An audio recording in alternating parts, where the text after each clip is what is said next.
अरे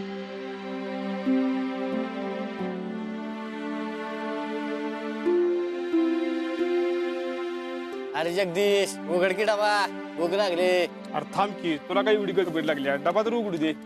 हे बघू कुणी काय काय आणले डब्याला आणि मला बी वाटा जरा। विरू भैया ही काय करताय राव? ही तू कुठे बसताय? ही आमची ड्रायव्हर लोकांची जागा, तुमची बड्या लोकांची सोय तिकडे गेली नव्हा। तर काय राव, परवा पीओ मॅडम बोलल्या तेव्हा आम्हाला कळालं कोण आहे तुम्ही। अहो काही माणसंच नाही ना, सवयच असते एखाद्याला हरभऱ्याच्या झाडावर चढवायचं, नंतर त्याला तिची लायकी दाखवून खाली आपटायचं। तुम्ही नका तिकडे लक्ष देऊ, त्या बड्या माणसांच्या बड्या गोष्टी।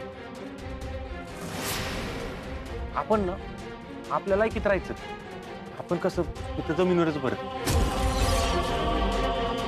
वाढा की बघू की काय आणले।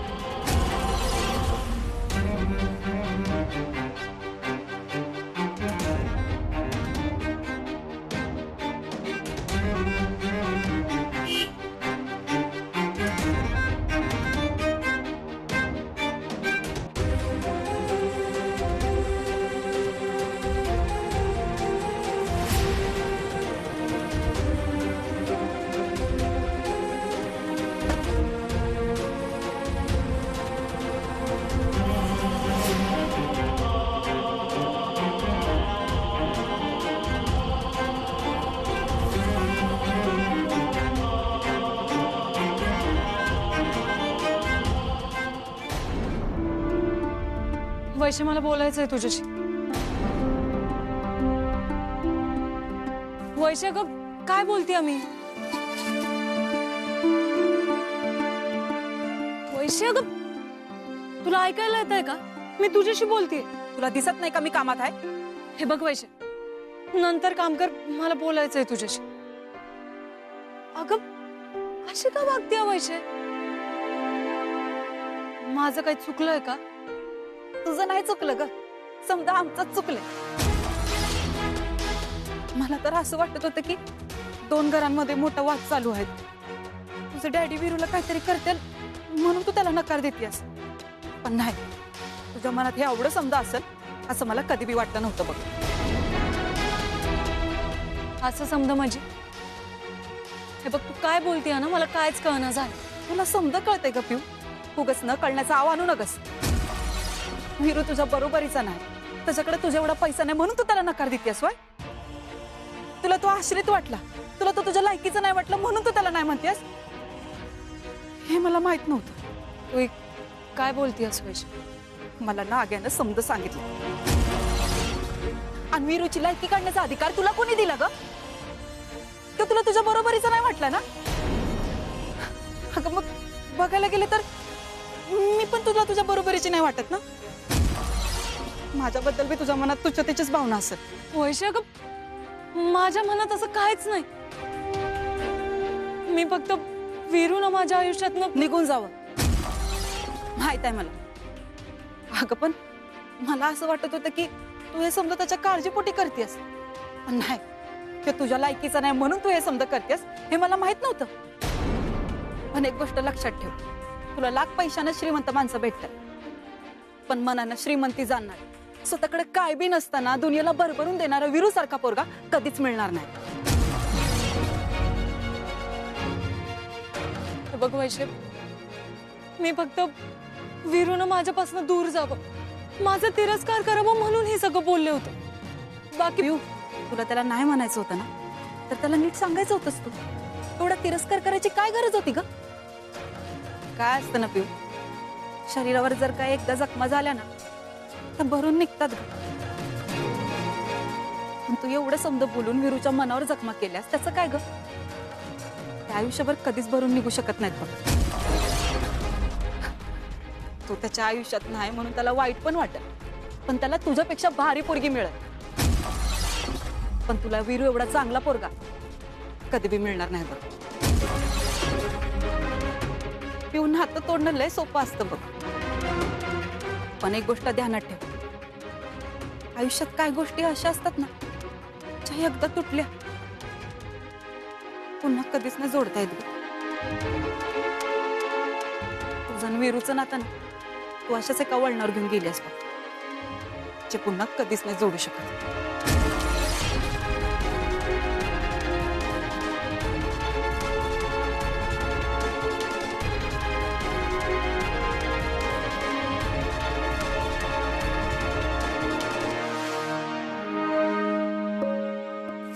आई आई ग देवा. आहे सोड इकडे, ये इकडे बस इथं. अरे रुवायच राहिलंय तेवढं केर काढू दे की. नको, काय गरज नाही. अगं दिवसभर किती राबतीस तू. काय अगं गावातली सगळी म्हणते ती की ही घर दादांनी उभं केले. या घराची जी काही भरभराटी झाली आहे ना ती दादांमुळेच झाली. आज या घराला जी किंमत आहे, जो मान आहे, राजकारणाची प्रतिष्ठा आहे, ती बी दादांमुळेच आहे. काय अगं हे असं सगळं असताना मग आपणच आपल्या घरात आश्रितासारखं का राहतोय. या घरातली माणसं आपल्याला घरगड्यागत का वागवते ती. पोरा असं काय बोलतोय सर, असं काय बी नाही. आणि हे समजा तुझ्या डोक्यात कुणी घातलं र. आहे मी ना लहानपणापासून बघत आलो, फक्त विचारायचं कधी धाडस नाही केलं. पण आहे आज मला या प्रश्नाचं उत्तर पाहिजे म्हणजे पाहिजे. जेवढा हक्क काकीच्या घरावर आहे तुझा का नाही. अरे पोरा नात्यात सगळी जर हक्काच्या गोष्टी करत बसली कर्तव्य कोण करायचं र.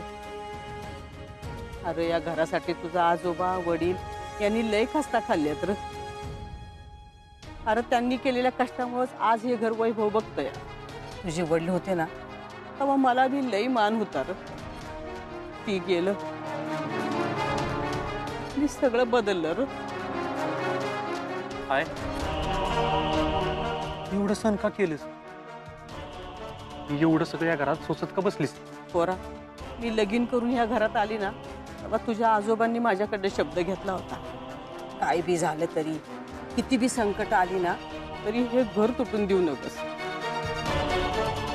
तेव्हाच मी ठरवलं या जीवात जीव आहे ना तवर या घराच्या फाळण्या होऊ देणार नाही. मला किती बी त्रास झाला ना तरी हे घर तुटू द्यायचे ना. आहे अगं कुठल्या मातीची बनली आहेस ग तू.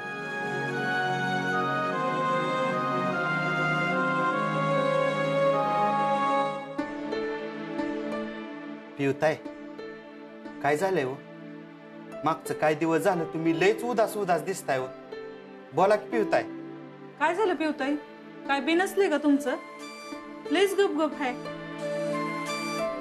काय रे, किचन मधली कामं सोडून तुम्ही दोघं इथं काय करताय. काय नाही चला.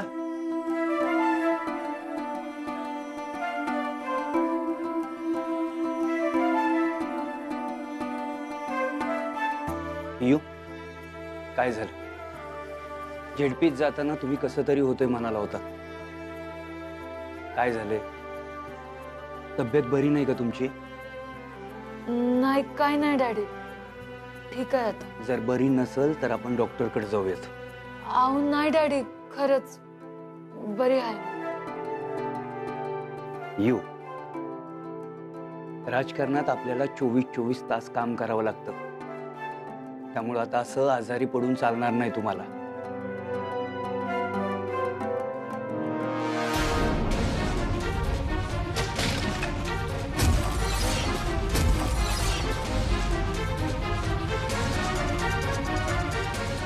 डॅडी काय केलं तुम्ही. तुम्हाला काही कळतं का डॅडी. तुम्हाला बघून नाही का चालतायत. मला माझी फुलदाणी परत पाहिजे. पियू अहो साधी फुलदाणी आहे ती. ती साधी नव्हती डॅडी, ती खास होती माझ्यासाठी. असं काय खास आहे त्यात. अशा 1000 फुलदाण्या आम्ही तुम्हाला आणून देऊ. डॅडी तुम्ही लाग द्या, पण ह्या फुलदाणीचा मोल नाही येणार त्याला. पियू असं काय खास आहे त्यात.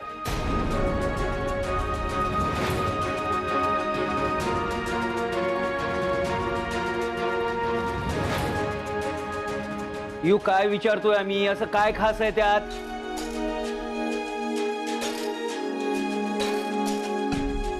का कारण ती मी माझ्या हाताने बनवली होती डॅडी. पहिल्यांदा मी असं काही केलं होतं आणि मला ती आयुष्यभर जपून ठेवायचं होतं. पण तुम्ही पियू,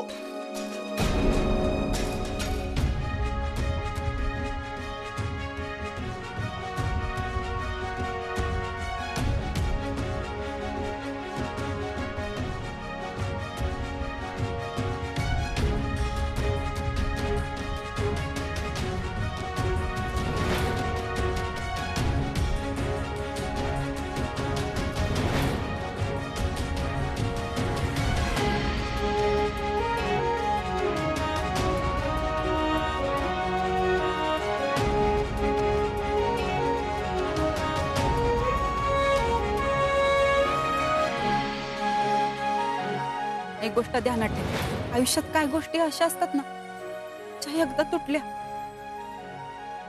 पुन्हा कधीच नाही जोडता येत. तुझं आणि वीरूचं नातं ना तू अशाच एका वळणावर घेऊन गेली असतो जे पुन्हा कधीच नाही जोडू शकत. खरंच वैशी म्हणले तसं एकदा तुटलेलं ना आता पुन्हा नाही जोडता येत का?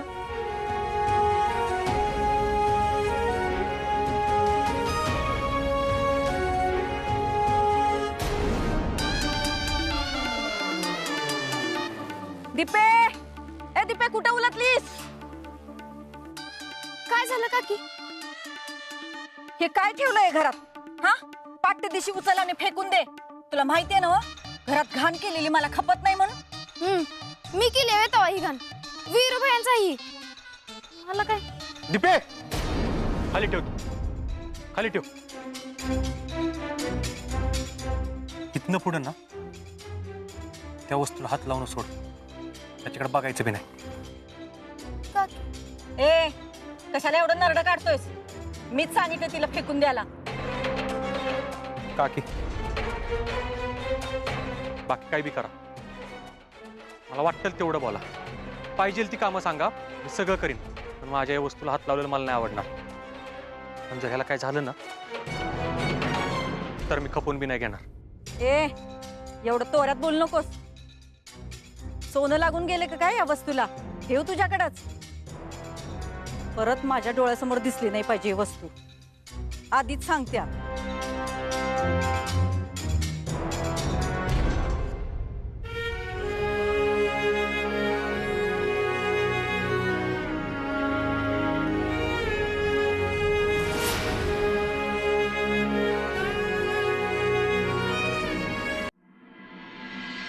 पण मला नाही बोलायचं तुझ्याशी. अगं वैशे, ऐक तरी. हे बघ, मला मान्य आहे माझी चूक झाली. मला ना खरंच तुला सॉरी म्हणायचंय. हे बघ, मला माहित आहे वैशे तुला माझा लई राग आलाय. पण माझं एकदा ऐकून तरी घे. तुला जसं वाटतंय ना तसं कायच नाहीये. माझं वीरूवर खरंच लई प्रेम आहे. पण यावर मी कसा विश्वास ठेवू? नको ठेवू. पण मी खरंच सांगते वैशे, मला वीरूच्या आईचा फोन आला होता आणि वीरूच्या वागण्यामुळे त्या लई अस्वस्थ होत्या ग. आणि मग मला बी वीरूच्या वागण्यामुळे लई त्रास झाला. पण तुला माहित आहे ना वैशे, मी आणि वीरू एकत्र नाही येऊ शकत. त्यामुळे मग तो माझ्यापासून दूर जावा, त्यानं माझा तिरस्कार करावा, म्हणून मग मी त्याच्याशी तसं बोलले. अगं पण पियू, तुला जर का हे समजा बोलायचंच होतं तर वेगळ्या भाषेत बी बोलू शकली असतीस ना तू. अगं हो वैशे, मला खरंच मान्य आहे. पण तुला खरंच सांगू का, त्या वेळेला ना मला काहीच सुचलं नाही बघ.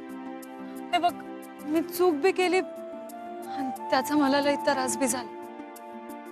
पण तुला खरंच सांगू वैशे, ह्या सगळ्यामध्ये मला एक गोष्ट कळली की मी वीरूशिवाय खरंच नाही जगू शकत.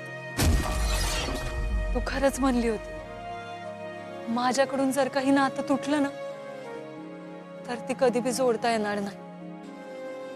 त्यामुळे मग ती तुटण्याआधी, त्याला तडा जाण्याआधी मी त्याला परत जोडण्याचं ठरवलं. मला वीरूला माझं त्याच्यावर लय प्रेम आहे हे सांगायचं आहे. आता लय उशीर झालाय पियू. तू वीरूच्या मनात न उतरलीस. मला नाही वाटत आता वीरू कधी तुला आयुष्यात हो म्हणा. असा कसा हो नाही म्हणणार? प्रेम केलंय मी त्याच्यावर. मी बी बघतेच त्यो मला हो कसा नाही म्हणत.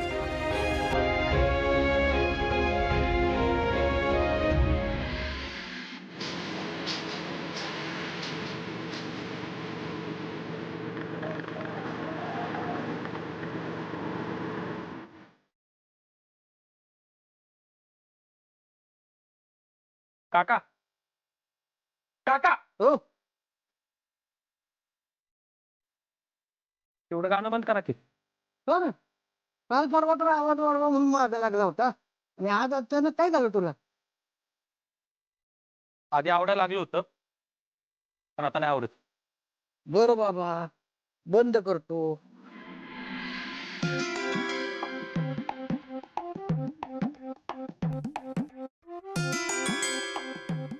ए विरू, आह, इकडे इकडे इकडे. अरे हे बघ, तुझ्या राशीला काय छापून आले. अरे गेल्या 25 वर्षात नव्हता तसा योग आहे आज तुझ्या आयुष्यात. आज तुला तुझ्या आयुष्याचा जोडीदार भेटणार आहे असं छापून आले तुझ्या राशीला. हे बघ. काका मला सांगा, तुमची आणि माझी रास सेम आहे ना? हं. मग तुम्हाला पण जोडीदार भेटणार असेल. हे, अरे का आधीच तुझ्या काकीला सांभाळताना माझी काय अवस्था आहे बघतोस ना. आपण अजून एक गुरु बाबा, मी आपल्या घरातच बसतो, तर तू बाहेर जा. नाही, एखादी चांगली पोरगी भेटली तर बरंच आहे की. काका माझा ना या सगळ्यावर अजिबात विश्वास नाही. आणि भविष्य आहे ना सगळ्या बड्या लोकांच्या गोष्टी आहेत, माझ्यासारख्या माणसांच्या नाही. माझ्यासारख्याने ना लायकी सोडून लई विचारच करू नये. काय झालं याला अचानक आज?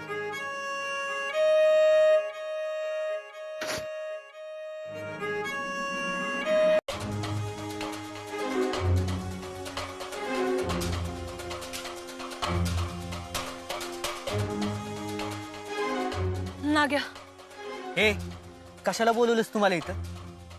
माझी अजिबात इच्छा नाही तुझ्याशी बोलायची. माझ्या दोस्ताचं मन दुखवलेस तू. म्हणूनच मला त्याला भेटायचं होतं नागे. का अजून काय लायकी काढायची बाकी राहिली का? जेव्हा भेटायचं होतं तेव्हा नाही भेटलीस आणि आता कशाला भेटायचंय? त्याच्या जखमेवर मीठ चोळायला? नाग्या, अरे हे बघ, मला माहित आहे माझ्याकडनं चूक झाली, पण खरं सांगते नाग्या, माझ्या मनात तसं काहीच नव्हतं. मला वीरूला दुखवायचा हेतू हा कधीच नव्हता. मला माहित आहे मी हे सगळं का केलं ती कदाचित तुला नाही कळणार, पण नाग्या, वीरूला जो त्रास होतोय ना तो आता नाही बघवते माझ्याकडे. आणि म्हणूनच मला आता त्याला भेटायचंय आणि त्याला सांगायचं आहे की माझं त्याच्यावर प्रेम आहे, जीवापाड प्रेम. मी नाही जगू शकत वीरू शिवाय. हे तू का डोकं पडलीस का? काय चाललंय तुझं? तूच म्हणाली होतीस ना माझं वीरूवर प्रेम नाही म्हणून, त्याच्याने तुझी बराबरी होऊ शकत नाही म्हणून, आणि आता काय? त्याच्याशिवाय जगू नाही शकत. वीरूवर तुझं प्रेम आहे. तुझ्यापेक्षा ना राजकारणी लोक कमी रंग बदलतात. तुला नाही कळायचं तू किती त्रास दिलास माझ्या जिगऱ्याला. माहित आहे, आणि म्हणूनच मला वीरूला भेटून हे सगळं क्लिअर करायचं आहे. मला सांग, तो आत्ता मला कुठं भेटल? कुठंच नाही. मला नाही वाटत तो तुला कधी भेटेल आता आयुष्यात. नाग्या, असं नको बोलूस रे. तुला काय वाटतं मी वीरूला फसवलंय? माझं प्रेम नाहीये त्याच्यावर. माझ्या डोळ्यात ही जी पाणी आहे ती खोटं आहे म्हणून. मला नाही माहित. मला फक्त एवढंच माहित आहे की माझ्या भावाला लय त्रास दिलेस तू, आणि आता तोच त्रास मी दूर करणार आहे कायमचा. नाग्या, तू तू एकदा त्याला फोन लाव ना. हे बघ, मी का जर फोन लावला ना तर वीरू नाही उचलणार. त्यामुळे प्लीज एकदा त्याला फोन लाव प्लीज.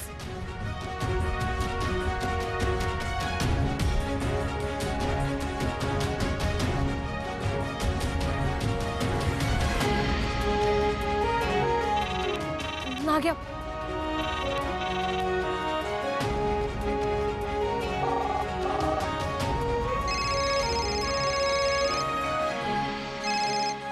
हा नाग्या बोल. वीर्या, अरे कुठेस तू? इथं शेतातच आहे. काय काय इथं ना अजिबात येऊ नकोस. मला एकट्याला राहायचंय. मला ना कोणाशी बोलायचंय ना कोणाला भेटायचंय. त्यामुळे अजिबात तिकडे येऊ नकोस. बघितलंस काय अवस्था आहे माझ्या भावाची.